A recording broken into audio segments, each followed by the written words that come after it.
우리 법률 대리인께서 한 줄로 최종 변론한 걸로 하기에는 오늘 또 들어보니 저도 좀 최종 하십시오. 할 수 있도록 해주시겠습니까? 하십시오.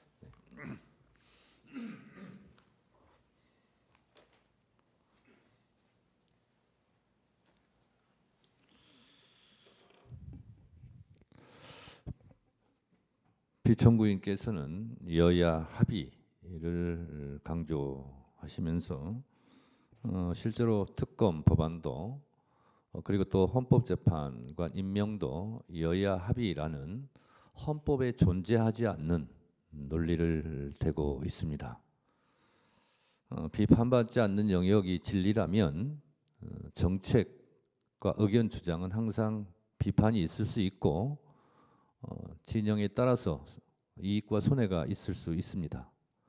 그러하기 때문에 실제로 대한민국이 법치국가이고 따라서 가장 법치의 으뜸인 헌법을 따라야 된다고 생각하고 그 주장의 근거도 헌법적 근거에 기반해야 된다고 생각합니다. 그렇지만 여야 합의라는 근거는 헌법 어느 조항에도 국회법 어느 조항에도 존재하지 않습니다. 오히려 헌법 제49조에서 규정하고 있는 국회 의사결정은 다수결로 하라라는 그 규정을 정면으로 부정하는 말이 바로 여야 합의라는 핑계 근거라 할 수 있습니다. 예를 들면 김건희 특검법이나 최상병 특검법 같은 경우도 제2요구권을 행사했습니다. 그것이 통과되면 윤석열 정부 정권의 불이익이 되기 때문에 그렇게 하지 않은 것 아닙니까? 그리고 지금 얘기하는 상설특검 같은 경우는 법적으로 지체 없이 임명하여야만 한다고 규정되어 있습니다. 그런 규정에도 불구하고 여야 합의라는 존재하지 않는 법적 근거를 대는 것이 과연 헌법적 의무를 이행해야 될 국무총리, 그것도 대통령 권한 대행으로서 해야 될 언행인지는 국민 여러분들께서 판단하시리라 생각합니다. 헌법에 규정된 제77조 전시나 국가 비상사태에 준하지 않는 상황임에도 비상계엄을 했다 하여 대통령 윤석열을 헌법적 그 근거에 의해서 탄핵까지 한 대한민국입니다.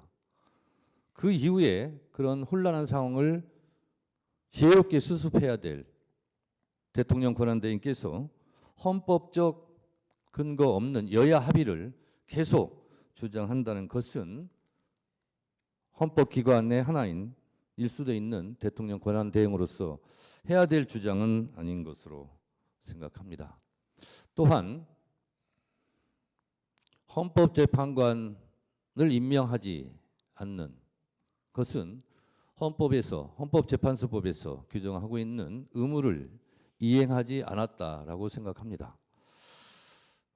만약에 한덕수 국무총리를 탄핵하지 않았더라면 지금도 헌법재판관은 6인 체제로 매우 불안정하게 국민들에게 불안감과 혼란을 가중시켰을 것입니다.